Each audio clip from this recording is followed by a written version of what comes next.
Welcome to the Poisoner's Cabinet. I'm Sinead. And I'm Nick. And this is your weekly podcast exploring the lives of the great poisoners and macabre murders from across the centuries and creating curious cocktails inspired by the tales that we tell. And it's episode 113. Nice. I like a 13. You like a 13? I do like a 13. Unlucky for some. Not for me. No, my family always talked about a 13 is a very lucky number for us. Very good. So that's of interest to all the people who listen to this. Absolutely. I'm just going, what the hell are you talking about? But 13 may curse us. It may bring us wonderful bounties in this episode. That it certainly shall. How are you, Nick? I'm alright. Alright, that's it. That's all there is to talk about. That is all you have to say on the All matter. I have to say on the matter. I like the number 13. Yes, indeed. And I am fine. I feel I've given away too much of myself. This is like an insight into your Need dating to keep profile, something isn't back, it? I feel. Some I give and I give and I give. Some people like to keep the mystery of what they do in the bathroom or their beauty regime. You're just, I said a number I liked. I said too much. I said too much. Put the veil back over my face. Well, wonderful. And any poisonings this week? Don't believe so. Don't believe so. Don't believe so. Has there been an incident at which you were present? Things happened. I feel you're saying this as if there should be. I'm a detective, if nothing else. Has there been a poisoning I'm unaware of? But that's what I was asking. I now feel there's some sort of interrogation. More than a friendly chat that we usually have. And the big spotlight is going to come out soon. Or a small desk lamp that I point at you in a really dramatic way. Tell me were there poisonings? I'm still going with no. Change to no, a definite Change to no. You said at this. You just. Oh, your brain is melted. You just said. Oh, I don't believe so. In a cryptic way. Oh right. Oh. Now I've changed my story. Sorry, Governor. You're either a criminal mastermind or you're very, very sleepy. I could be both. You don't know. A sleepy mastermind. The sleepy killer. Who strikes and has a nap. Is found at the scene just leaning against a wall. I don't want It to would ride be the pony. deadly if it wasn't so tired all the time. You could clean up the body, be like, oh, that's effort. So much work. Well, speaking of changing your story in an effort to hide your crimes and being sleepy while doing strange things, I think it's time for us to thank our delicious Patreon subscribers. Yes, indeed, we shall. Thank you very much to everyone who joins us on Patreon. If you've had no new subscribers this week, that's absolutely fine. But do come and join us if you think you are fancying some more murdery, crimey shenanigans. There's lots of stuff going on Patreon. There's videos going on Patreon, which is quite exciting. We recorded a couple this weekend. Craziness ensued, and it was all very jolly and desperately amusing. We've also got a shout out this week and a promo to play. Ooh. We want to shout out to lovely Mel Howley and her sons Alex and Jack. Hello. They are big fans of the show. They listen all the time. They had a bit of a rough year so far, and we just want to send them a massive virtual hug and say we love you. We think you're wonderful, wonderful listeners. Never met you, but we bet you're very, very cool. Very nice, and we shan't poison you this week. Not this week. Not this week. But soon. But in a nice way. What poisoning is not done in a nice way? Well, yours is a kind of a sleepy time with a nightcap and a nice cup of cocoa. Yeah, exactly. You're the cocoa killer. I'm writing this Agatha Christie story as we go. To be seen with his wee little winky hat and his little candlestick. That is actually terrifying. Yeah, absolutely. It would be terrifying. Outside your window. Hello. Cocoa! I'm genuinely shook, Nick. Pouring it through letterboxes. We're making a mess. And it's drink lumpy. Drink it. We have a little promo for you this week from the wonderful Forgotten Darkness podcast.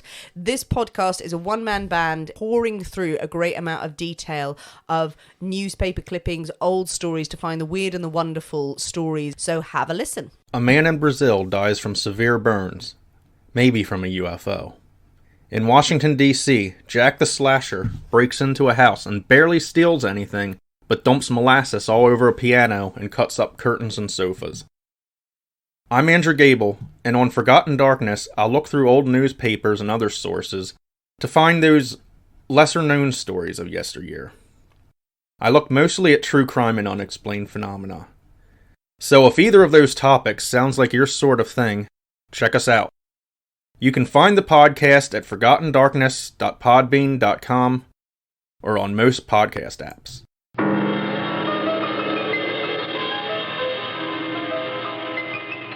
That sounds most intriguing. Yes, I should have to give a listen.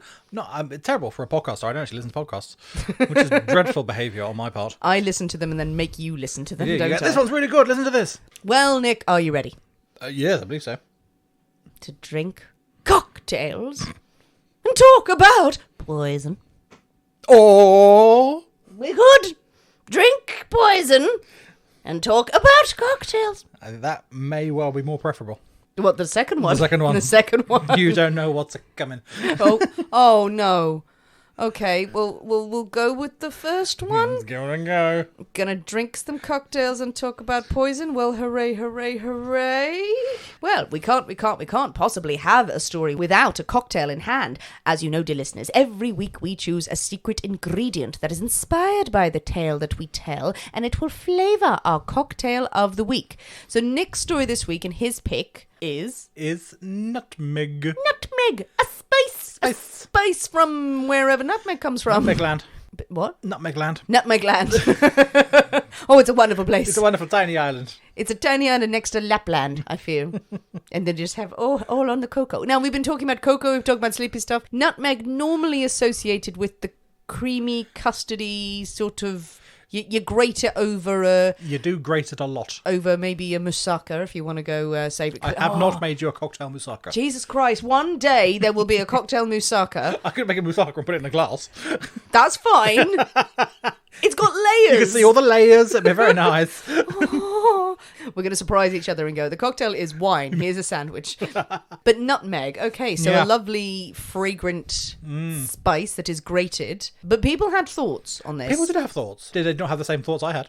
Did they not? They do not know. Normally you'd think kind of like a flip, maybe? Something Well, egg-based? yes, something eggy. Yeah. There's a painkiller. That's sort of the tropical sort of Oh? a hefty dusting of nutmeg on the top. When I got something like slightly different, you will find out why I've gone with this particular direction later on down the story. But this week, we are having a bumbo. What now? More specifically, a milk bumbo. What's happening? What? A bumbo? A bumbo. That sounds like a rude version of Columbo. What? No, we're having a bumbo. But a milk one. There's A different milk bumbo. There's different varieties. Well, of- apparently so. Oh, okay. Yeah, indeed. Milk. But sometimes things go wrong with So, milk. well, this is very true, which is why I say we could well be drinking poison Oh god, we have had a very good run of cocktails of late. that didn't have milk in them. So, yeah, I'm intrigued about how this is going to go. This is a very old cocktail. Well, is it a cocktail? It's a very old drink, and there are no particular recipes even. So I'm having to go a bit on gut instinct about quantities and how to make it. Jesus. Could be interesting. We could be drinking a lot more Negronis as that one gets thrown in the bin. Okay. Should we make some emergency backup Backup Negronis? emergency Negronis. I trust you, Nick. Your instincts and your gut and your palate is usually right, but you have hurt me before, I have. and yet I came back for more. So You it's did. really my own It's fault. your own fault. Your own fault, isn't it? Okay then, well I think it is time for us to walk tentatively towards the poisonous cabinet kitchen, poking our toe in, and shake up a storm. So we'll see you in a We'll minute. see you in a bit.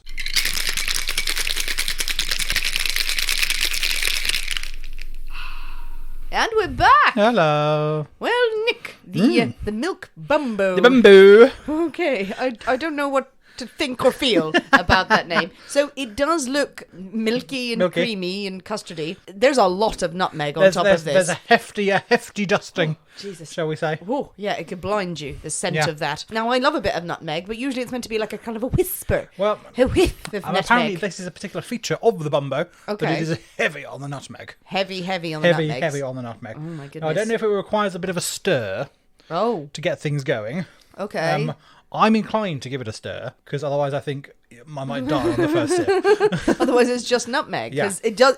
I'm not even kidding, people. There's a sandbank of nutmeg. So I'm actually going to ask you to lean back behind you, Oh, or okay. get up and get a spoon. Get a spoon. Get a spoon from the cabinet. Okay, from the cabinet. Bye. Give it a twizzle.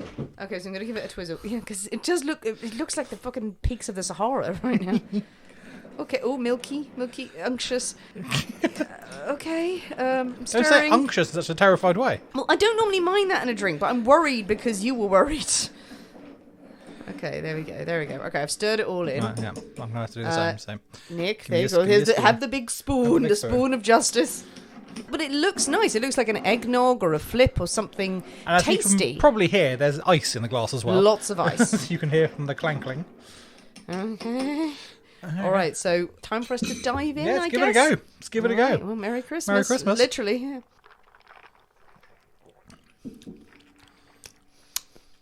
That's not unpleasant. That's quite nice. Okay. Oh, thank the good Lord. I don't know what I was expecting. That's actually very pleasant. No, well done, Bumbo. Yeah, that is really nice. Oh, I thought it was going to have some awful, heavily citrus combination. I was thinking back to the Golden Cadillac. Yeah. I'm not going to lie. No, that tastes like a nice, boozy, creamy loveliness. Yeah, Oh, I know. Maybe we're just so relieved. Yeah, I the don't know. fear was there. Dangerously have a few of those. Yeah. That's not dissimilar to Bailey's, actually. It's not actually. It does have that sort of feel to it. We'll talk us through it, Nick. So Bumbo, and I have never come across a Bumbo before, but you'll see it does perhaps crop up in the story later. Okay, is there a story behind the name? So behind the name itself, I don't know. Right. So that's where the name itself comes from, but it was developed by pirates. Pirates? Pirates. Ah, people are illegally downloading videos. I see, right. No, not them. It is a 17th century beverage. So in the Navy, you would have your grog. You'd have your grog if you're on like a naval ship, which is just basically watered down rum. Oh, rum, great. Rum is grog is just watered down rum. Oh, is it? Yeah, Oh. it's just rum and water. Now, I thought grog was actually the sort of the remnants of all of the shit No. of the drinks. No, it's not. No? So grog, traditional sort of like Navy grog that you would have on ships is basically, watered down rum. And you would have it in barrels to give you a bit of fighting courage and things before battle and stuff like that. Yes. As was an early version of gin. Well, indeed. But pirates, they think, we don't want that. We don't want watered down rum. No, they none need of that. Finest So things. the pirates come along and they get the rum and they create Bumbo out of this, which is rum. Still got a bit of water in there, but they chuck some cinnamon in there. They chuck a load of nutmeg in there, and occasionally chuck a bit of citrus in there as well to make themselves a lovely, lovely piratey cocktail. Okay, nice. Now, this thing catches on. And when it reaches back to the mainland and things like that, it becomes massively popular. And people start creating their own versions, one of which is the milk Bumbo. Okay. That we have here. Now, this wasn't a piratey drink, because milk on ships doesn't really work. It doesn't last. Not so much. But on land... Unless they have brought on the pirate cow. This is true. Feared across the oceans. Peg leg Daisy. She had a hell of a time, but she was fierce with a sabre. But yeah, so this is where we get the milk Bumbo from. So it is, rum, a cinnamon syrup, so sugar and cinnamon, nutmeg, milk, shaky, shaky, shake, onto rocks. Delicious. And it actually works really well. So have you used white rum, dark rum, This spice is dark rum. This is a dark spice. Yeah. No, not a spice rum. This is a dark aged rum. 2 ounces of that, 2 ounces of milk, an ounce of cinnamon syrup, shaky, shaky, shaky, dusty, dusty, dusty. Oh my God, it's delicious. Yeah, it works really well. I really, really like Pleased that. with that. I am really going to knock that back. I would have thought from what you said that this is sort of the basis of a spiced rum, because obviously they're putting spices in the rum. I hadn't considered that, No, but there you go. but maybe so. I've taught you something now, haven't I? Yeah, I feel like Mel Howley's sons who are listening to this, just take out the rum and this is a lovely drink. Absolutely, yeah. Cinnamony, lovely, milky drink. But obviously put rum in it. Put rum in it. Put Definitely rum put in rum in it. it. Boys, drink the rum.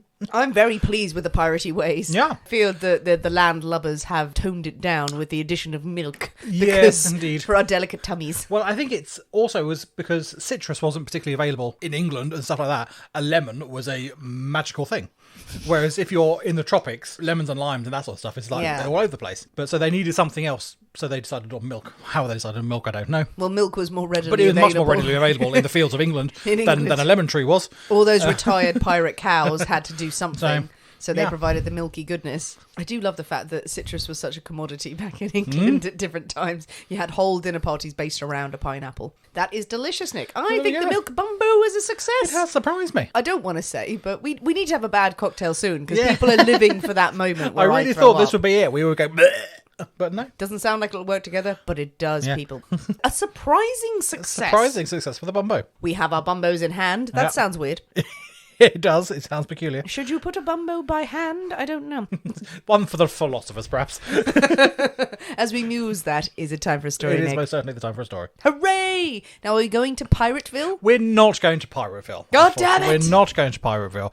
We are going to Hythe, What? Hythe? which is about 20 miles from here. Yes, Americans were going, Hythe? What? What?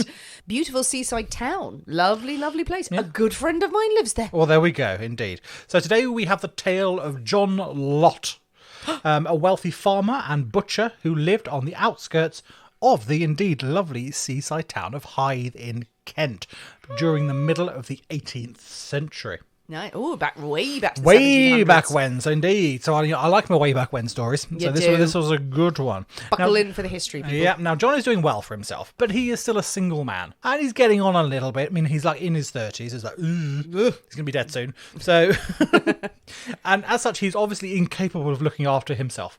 So he decides that he needs to get some help around the house. And in 1766, he takes on a young woman named Susannah as a general maid, housekeeper, someone to keep the place in order while he's out farming and butchering and doing all the things that men do. Yes, only a woman will do. Exactly. Now, over the next couple of years that Susannah is working for John, he becomes rather more enamoured with Susan until he can't keep it to himself any longer and he asks her to marry him. Aww. She politely declines his very generous offer and goes about her work, but John is not so easily dissuaded. And he asks her again and again. And again and again and again and again. Is this within the space of an hour? This is in the space of several months. Oh, okay, right. Yes. Didn't leave the room and go, how about now? How about now? No, and this is over a period of time. And each time Susannah declines, but she's getting increasingly exasperated at this rather unwanted attention. And eventually decides that the position of the house is quite untenable, really. She can't carry on, and she quits. And she moves out and goes to live with her sister in Rolvenden. Oh, Just Rolvenden. sounds like Ashford. Oh, yes. Oh, the wilds of Rolvenden. During Susannah's stay in Rolvenden, she meets her sister's husband's brother. Right. A chap Is called... this a riddle? No, a sister's husband, his brother. It does sound like the start of one of those maths problems. Yes. You'll meet your sister's husband's brother on a train, and if it leaves at 6 a.m., whose son are you? But he is a chap called Benjamin Buss. Okay, good name. Benjamin Buss. Now, Benjamin is a bit of a rogue, really. He survived on his wits, taking any opportunity to earn a bit of cash, not caring too much about the annoyance of legality. Just in the way, inconvenience. He's involved in a bit of smuggling, a bit of selling contraband, Oh, yes. all those sorts of things. I mean, as many people were in those sort of coastal towns. Oh, yeah. Absolutely. Along with any other sort of questionable money-making possibilities that happened to come along, he was all for it. But he is also young and good-looking and dashing and slightly dangerous. Sounds hot. And his sort of devil-may-care attitude to the law and the establishment, Susannah is quite taken with Benjamin. And the pair become very close, going so far as to take a couple of day trips to London together. To London? To London! Together? Scandalous. They become very close. They're practically touching noses. They're in the same train carriage. My God. Fanning themselves. Oh, my. Now, back in Hythe, Farmer John can't get the beautiful Susannah out of his head. He still hasn't given up hope of wooing his ex-housekeeper. He knows he's a lot older than her. Perhaps he's not attractive as he once was. But he's got cash. He's got cash, and that's always a good thing. Yeah, exactly. John tracks Susannah down to her sister's in Rolvenden Right. and pays her a visit, again repeating his proposal of marriage.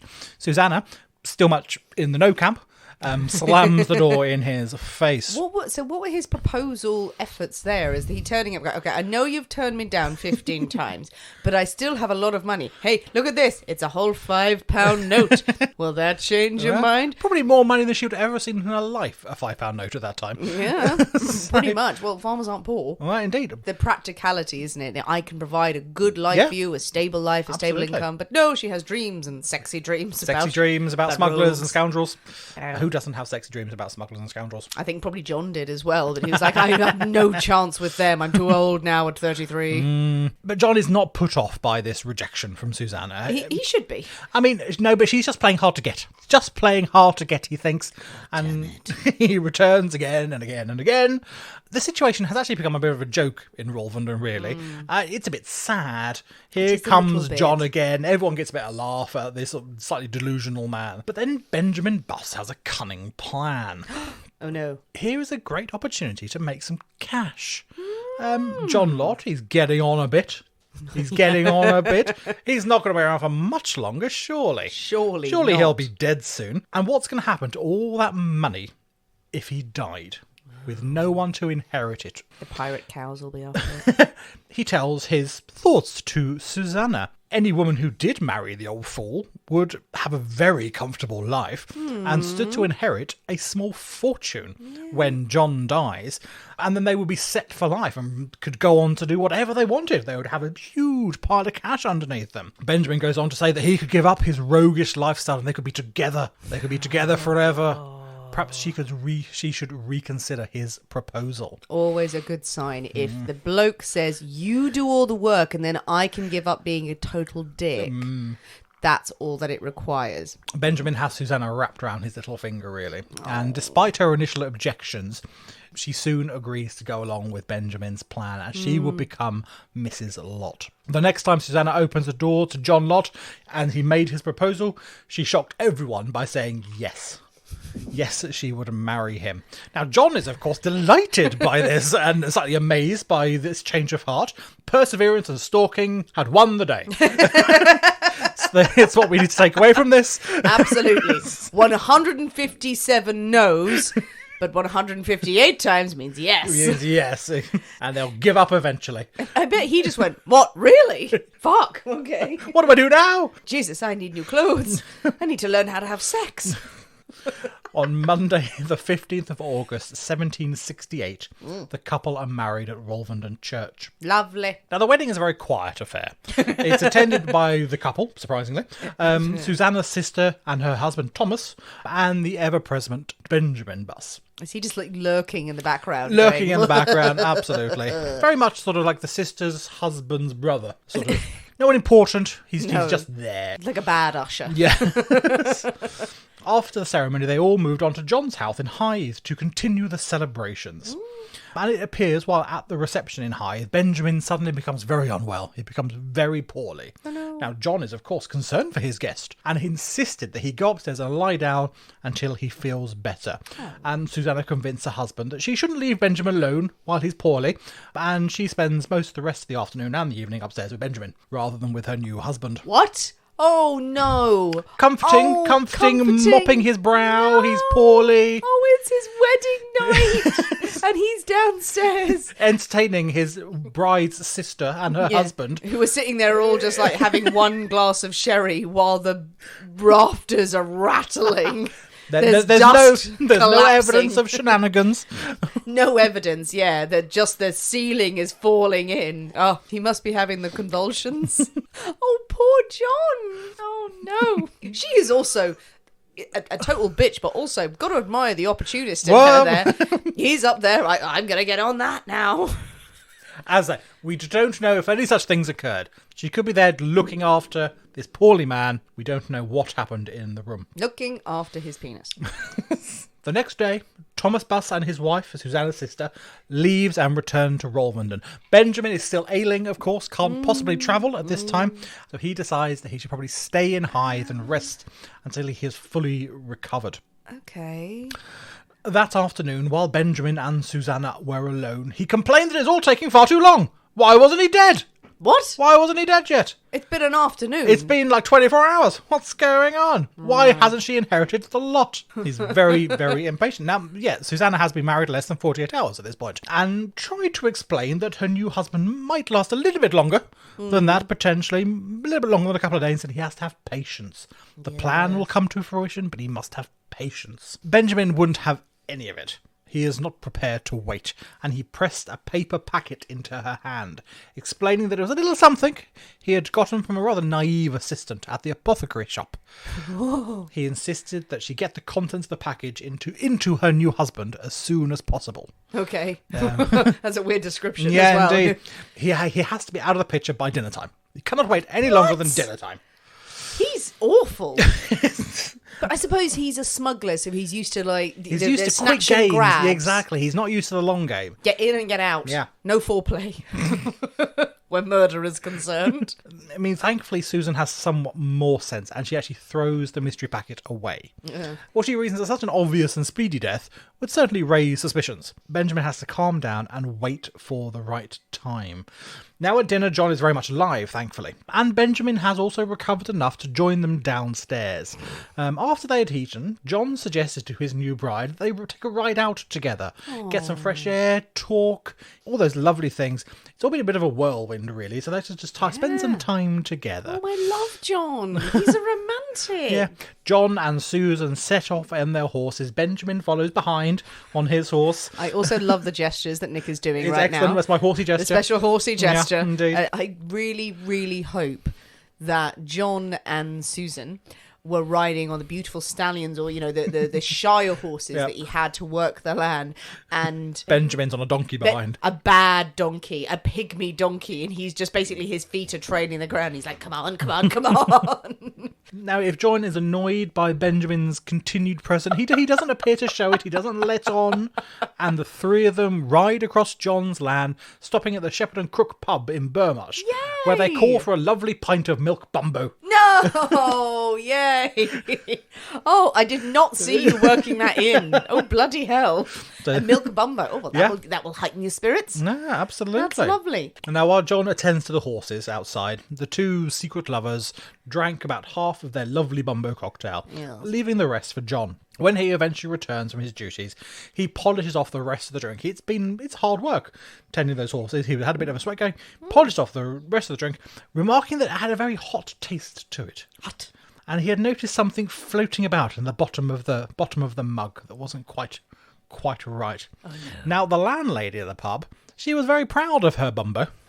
People came from miles around, and she didn't take too kindly to John's criticism. I mean, you can't just dole out that comedy, Nick, and not have it remarked upon. My Bumbo is known for miles around. Yeah. You'll never see a finer Bumbo. Yeah, let's just say she doesn't take well to this criticism of her cooking ability, of her mixology ability. Indeed.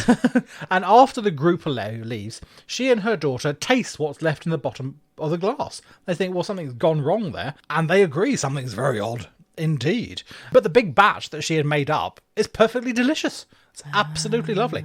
So why is this glass so disgusting? Good for her. Yeah. Attentive landlady. Yeah, absolutely. Quality control. Yeah, precisely. She thinks, well, perhaps there was something in the glass that she poured it into had tainted the flavour or something like that. Yeah. Certainly not the big batch. Obviously, someone putting something in it is the last thing from anyone's mind. She throws the dregs out, but she doesn't really give it much thought. She knows the big batch is fine, so fair enough. That's the explanation. A doctor at the bar just leans over and goes, cholera, and it's fine. It's all good.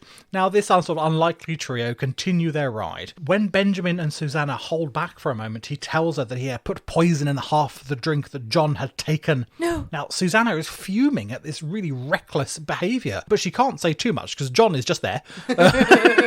Just a little bit ahead, and they continue their ride and they reach the village of Eastbridge, where they once again stop at the local pub. Now, by this time, John is beginning to feel a little unwell, feel a little bit poorly, and he blamed the weird tasting Bumbo for his uncomfortable stomach predicament. Still none the wiser, of course, that he had been poisoned. Now, to try and settle his stomach, he downed 2 cups of tea, a glass of brandy and a glass of gin. Good. That'll do it. Absolutely, that'll settle the stomach. That'll sort you right out. Not surprisingly, as they are leaving this pub, John is horribly sick everywhere. The group agree that it's time to call this excursion a day. Yeah. Benjamin eventually leaves the newlyweds, saying that he is going to return to Rolvenden. John and Susannah make their way back to the house in Hythe for a little alone time. But not before stopping off for a couple more brandies on the way. Oh, nice. Of course, nice. Absolutely. It's our final alone time. She's like, excuse me while I have 9 brandies to steel myself up for this. Oh God, oh God, oh God. Love to be alone with you, my husband. Sorry, I'm just going to have these 6 drinks. No! Yes, very possibly. But during the night, John's symptoms get worse and worse and worse. He is violently sick and suffers from stomach pains and diarrhea. First thing the next day, so we're now on Thursday, wedding day +4, Susannah sends for an apothecary to try and find out what is wrong with her husband, to try and find a cure for her husband. Yes. Also that morning, Benjamin unexpectedly returns and seems rather annoyed that John is still hanging on in there. Oh, Jesus He's Christ. like, why is he still alive? Why is he still alive? I gave him poison. What's going on? He walks in. Why is he still alive? Okay, Benjamin, let me introduce you to all the witnesses who are standing here now. He asks Susannah if she had given her husband any more poison. And she says, No, I haven't. I threw away the last batch you gave me. Yeah. Now, still grumbling that it's all taking a bit too long, Benjamin leaves. And he goes straight to an apothecary in Folkestone and returns that afternoon with a bottle of mercuric chloride. Oh. Now, also known as corrosive sublimate that we have encountered before. A common and toxic poison that is used to treat syphilis. Yes. But in greater quantities is very, very unpleasant. He again tells her to administer this powder to her husband. She takes the bottle without actually agreeing to anything. And once Benjamin leaves, she throws it down the privy. I like her. She's and all goes right. back to tend to her still suffering husband. I mean, she's not great. She's not great. She's not great, but she's, I don't know, she's more of an evil genius than this guy is, who's awful. Yeah. Benjamin returns on Monday. Now we're 1 week after the wedding. But what a very busy week it's been. He arrives professing concern for his dear old friend John. Susannah knows he's only there to see if she really has administered this extra poison as he had instructed.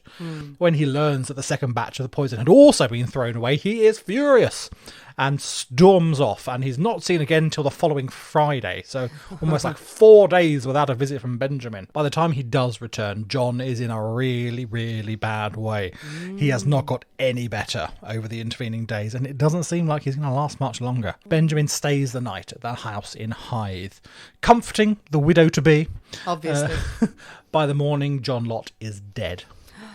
Now, we do not know if any more poison had been administered that night, but given Benjamin's rather enthusiastic track record, it seems possible that something had helped him along that evening, but we don't know for sure. I mean, it does seem that John had suffered for quite a long time. Yeah. In the, I don't know, we all know that certain poisons are Accumulative, yeah, yes. they're accumulative. So they've done their job correctly, or done the job that Susannah wanted done properly, that he is dying slowly over time. Benjamin coming in going, he needs to die now, he dies today. Yeah. But it's been like only just over a week since their initial horse ride out to the pub, poison in the Bumbo. Whatever they gave them was clearly the correct quantity. Yeah, I would say we don't know if anything additional has been added since that date. Yeah. Susannah swears not. Obviously, Benjamin is all for it if it was. On the Saturday morning after John's death, Benjamin makes a very early getaway. Soon the house is going to be buzzing with activity, and it's probably best if he wasn't there, so he decides to make himself scarce. Susannah dutifully reports the unexpected death of her husband, but straight away the rumour mill starts grinding. Locals gossip about Benjamin's frequent visit to the home, the time he spent alone with Susannah, the very brief time they had been married, how strange he had been in perfect health until Susannah arrived on the scene. Also very strange that Benjamin hadn't been seen in a couple of days recently. Yes. He was such a present fixture at the house, but in the days leading up to his death, nothing at all. Something suspicious is definitely going on. Take right. And now as rumours about Susannah, Benjamin and John's death spread further and further, apothecaries in Folkestone and Hythe know that both of them had sold Benjamin packets of mercuric chloride. What on earth could he have needed such a quantity for? From one or the other would have been reasonable for personal syphilis use, but from both, it seems like a lot of poison there. Yeah. Then the landlady at the Shepherd and Crook, she gets in on the act. She remembers her odd-tasting Bumbo after John had been, and just how a little taste had made her daughter very ill that evening. She hadn't put the two together until that point. Don't taste weird shit you find in a glass, by the way. Just don't. Well, it's weird shit that she had made. Yeah, but then she sees a residue, makes her daughter taste it. That's very much a mother's vibe, isn't it? This milk is off. Here, taste it. So yes, drink this. Eventually, the authorities decide that they have to intervene, if anything, to put this gossip to rest for once and for all. And Susannah is brought in for questioning by the Hythe town clerk, Mr. Tournay. Hooray. Now, her account is a rambly and contradictory one, really. And Mr. Tournay begins to think that maybe there is actually something to these rumours after all. Yeah. And he moves Susannah to the custody of the local magistrate, a Mr. William Deeds. On the 1st of September 1768, just 2 weeks after the wedding, Susannah confessed the full details of what had happened to her husband. For her working for him as a maid, his obsession with her leaving and falling madly in love with the roguish Benjamin Buss, Benjamin's evil plan to get his hand on John's cash, and then her regretful part in the whole affair. She takes great pains to make it clear that she has disposed of the poison Benjamin had given him. She didn't administer anything herself. It had been entirely done by him. Susannah is transferred to Canterbury Jail. Just a stone's throw from here. Stone's throw. It's still there. It's and now a pub. Is it? Canterbury Jail is the pound. Oh, at that time it would have been. Oh, I'm sorry, I'm thinking of Canterbury Prison, which is now a university. Again, for the learning. But yes, no, oh my God, yeah. The pound, Westgate where Towers. we've sent many a night drinking. Westgate Towers, the pound, where you can also see Macbeth that's coming in the autumn. Oh my God. She was in there. She would have been held there, absolutely. The magistrate also issues an arrest warrant for Benjamin. He is quickly rounded up by the parish constable, and of course he denies absolutely everything. I like rounding up by the constable. Yeah. Rounding around the circle. Going, Come on, you. I'm going to chase you around this lamppost until one of us passes out. He hardly knows Susannah, he says. She is his brother's wife's sister. Sister's brother's. 3 times removed. I don't know. I've met her at some point at the wedding. That's Jesse's brother's mother's son. son. Yeah, exactly. She was at a Christmas party one time. I can't remember. I have no idea. It's nothing more than that. I kissed her behind the bike shed. I don't know. But the magistrate has Susannah's very compelling and very detailed confession about the whole thing. And also several witnesses who testify to having seen them together on multiple occasions. Yeah. So knowing his accounts are utter bollocks. Him riding a donkey is a sight to be seen. Yes. I mean, plus his history as a smuggler and general scoundrel don't help his sort of credibility. Both Benjamin and Susannah are charged with the murder of John Lott. They are sent then to Maidstone Jail to wait trial at the Kent Assizes. Oh, the big jail. That's the big jail. That's the big jail, indeed. That's the county town. They spend just under a year in jail waiting for their trial, which is a lot longer than is usual at the time. Usually it's get them in, get them done quickly. But the prosecution keep on delaying the trial due to one of their star witnesses being ill. Right, okay. The star witness was the Hythe apothecary, Mr. Gripps. Mr. Cripps. Who had sworn to selling Benjamin Buss poison, but he was very poorly. He couldn't give his testimony. Was he taking all of his own drugs? I don't know. I think he was. Well, possibly because Mr. Gripps never recovered from his illness. Oh, no. And the prosecution was forced to continue without the testimony of the apothecary. The long delay waiting for the trial produces another unexpected event when Susannah gives birth in jail. Oh. Now, she swears blind that the child is her husband, John's, and she insists that she and Benjamin never had any criminal conversation, as it was known at the time. She swears blind. It was not Benjamin's, but it was her husband's, John's. Oh, we don't think that's right. But we don't know. Maybe she did. I'm sure she would have known at some point. I'm sure there would have been that expectation at that point that it happened. His grinning face there at the bottom of the stairs. Is tonight the night? She's like, oh Jesus, I have to do this. And she swears blind that she had not done anything with Benjamin. Does the timing match up? With the husband? Yeah, or it could be either. Really, Okay. It could legitimately be either. Yeah. She swears it's John's. Everyone else is going, really? Is it really? One of those things that we will never know. Now, Benjamin is not having much fun in jail either. While locked up, his sort of characteristic bravado and swagger quickly leave him. And he turns into a bit of a gibbering wreck. He contracts jail fever, now known as typhus, which is spread by fleas and lice, of which there are plenty in a jail. Now, fearing he is about to die and meet his maker, he gives a full confession, hoping to save his immortal soul. At this point, the confession tallies with Susan's in every detail. Every detail is identical. But then he recovers and promptly retracts the confession. Because he's not going to die after all. They eventually get to trial in Maidstone on the 19th of July, 1769. Susannah is modest and penitent, full of regret for her part in her husband's death, but it was all Benjamin's idea. He bought the poison, he mixed it into the drink. Yes, she should have tried to stop Benjamin or told her husband what was going on, but she loved Benjamin, she was in love, she was completely under his spell.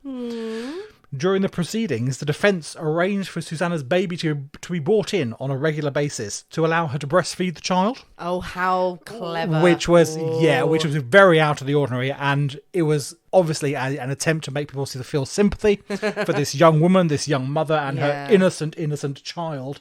Anytime there was a difficult question, bring in the baby. Bring in the baby. It's already been fed 5 times. No, babies need milk. Babies need milk. It needs its milk, Bumbo. When Benjamin takes a stand, he is the exact opposite. He is described at the time as being impudent and obdurate. He puts on a great show of being the wrongly accused innocent man in this vile woman's evil schemes. Oh. All her. She came up with this plan. She's trying to pin it on me, the innocent man. Absolutely. He insists that he has been nowhere near John Lott's house from the time he was first taken ill. He admits he was there, he was poorly. Until his death, he had never set a foot in that house. Many people have seen him. All those witnesses, they are mistaken or they are lying. Oh, they are in league with this evil, vile woman. They are out to get me. He then introduced another woman who he claims that is his wife. Why would he have gone to such lengths to plan John Lott's death if he is already happily married? There is no way he can benefit from this. Why would he do such a thing? There's many ways that he could benefit from it. That's bollocks. Yeah, well, the court agreed. That's like saying, I don't need any money because look at this pineapple. Look at this piece of cheese I have. I have no need for any more money. No, I have cheese. No, you can still benefit from all the other money over there. No, this cheese says differently. That makes no sense. Yeah. What? Well, the court are equally unconvinced by his line of reasoning. And they indeed believe that a man with Benjamin's history and his reputation is going to lie about anything and go to any length if there is profit in it. Yeah. Both Susannah Lott and Benjamin Buss are found guilty of the murder of John Lott by poisoning. Now, the pair have very different reactions to the sentence. Susannah seems quietly resigned. She accepts her fate. She's very stoic on the stand. An account from the time reports that her behaviour and lamentations after sentence had been passed would have forced tears to the most obdurate and insensible. Yeah. So she's there, she's giving it all, she's very sad about what she's done. Giving a good performance. Yeah, well, I don't know. I think she's actually she is very I think sad. she's very sad. I think she feels terrible about her part in this. I'll side with you on that one. I think she is legitimately accepting of what she has done is wrong, and this is going to be her fate. Benjamin falls to his knees and begs for mercy. Yeah, less sanguine about the whole affair. Yeah, less dignified. Yeah, indeed. The judge then gives his sentence. Benjamin Buss is to be hanged, and his body handed over to the surgeons for dissection. Nice. Susannah Lott is not quite so lucky. Oh. She is to be taken on a cart to her place of execution, and they're burnt until she is dead. They fucking burn her. Now, at the time of this, the murder of a man by his wife is deemed to be petty treason, deserving of such a horrific end. Now, if this had happened only a few years before, Susannah would have been boiled alive for the same crime. But these were more enlightened times, and a simple burning would suffice, really. I have thoughts. I'm not saying she didn't deserve to suffer or to pay her penance. Yeah. But I have notes. I will come back to these notes. Good.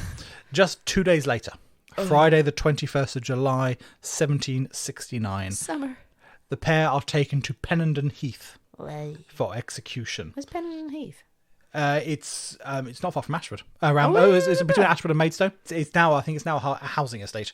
Okay. But it's where Haunted housing but estate. it's where there were loads of like moots and things. And is it Wat Tyler who did the Peasants' Revolt, assembled all his troops and stuff on Pennington Heath Wat Tyler. before they marched to London, all that sort of stuff. So it was a big sort of gathering point and a big execution place. Susannah is there wearing the mourning clothes that she had bought for her husband's funeral. She had to watch Benjamin die first. Now, before he dropped on the gallows, he gives a long speech admitting his guilt and acknowledging the justice of the sentence. Oh, fuck you. Then it is Susannah's turn. Now, although the sentence called for her to be burnt to death, over the years the executions had developed a slightly more humane system, whereby the victim was first strangled so they would not feel the effects of the flames. Yeah. So Susannah is tied to a stake and standing on a stool, and they put a rope around her neck. The stool is kicked away and she is left to suffocate. Now, after 15 minutes or so, she's either completely unconscious or dead. No one really knows.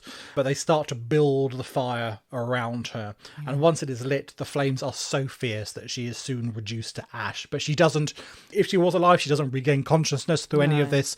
From that point of view, it is relatively merciful, I suppose, than the horror of being burnt alive.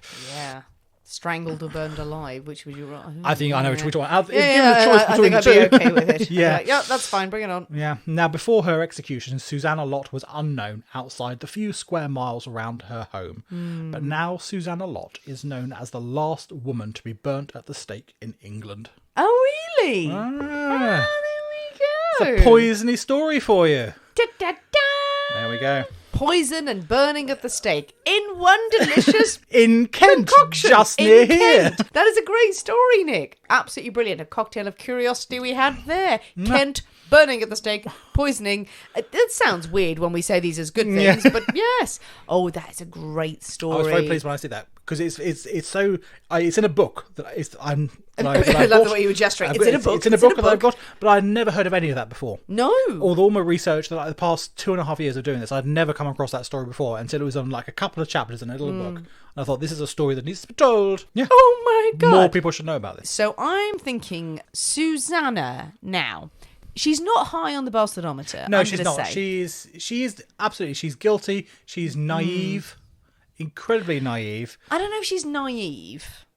You can take it two ways. I was thinking this when you were saying it, that you can either have it as she is naive. She has been taken in by this rogue, this sexy man who's like, oh no, you know what, babe, just marry him and it'll be fine. And then he's going, no, murder him. He's like, I did not sign up for this. I don't want this to happen. Look, if he dies and I inherit, that's all fine. But I am not part of your insane scheme that you've just sprung on me the day after we've gotten married. That's one way. Either that or she was like, no, definitely the man needs to die. But she was more cunning. She was like, no, if we do this, we will get caught. If you try and kill him on the wedding night, we will get caught. So play the long game. And she clearly had a very good story all the way along with the authorities as well. Yeah, I agree with you on that one. She's not entirely innocent of anything. She obviously agreed to the marriage in the first place at Benjamin's suggestion, knowing that this was the plan. This man is going to die. She is going to inherit a lot of money from this. And she was fine with that. Yes. So there was obviously guilt there. As you say, I think she was probably much more cunning, but she was much more invested in the long game than Benjamin was. Benjamin, as you said during the episode, he is used to his quick gains, I need cash, I'm going to go and rob someone, I've got cash. Yeah. He's not used to playing. This could go on for years. Yeah. This could be 3, 4, 5 years. Yeah. This is I need my cash now. He's the impatient, he's the stupid one in this, where she's going, if we let this go, we would have got away with this. It's a really weird moral question. Yeah. This is a very tenuous moral question. I am not saying one side is right or not. I am just putting it out there. But if this guy has persisted in courting Susannah, I want to marry you, I am alone, you can marry me. He's making it clear that he is rich and he is wealthy.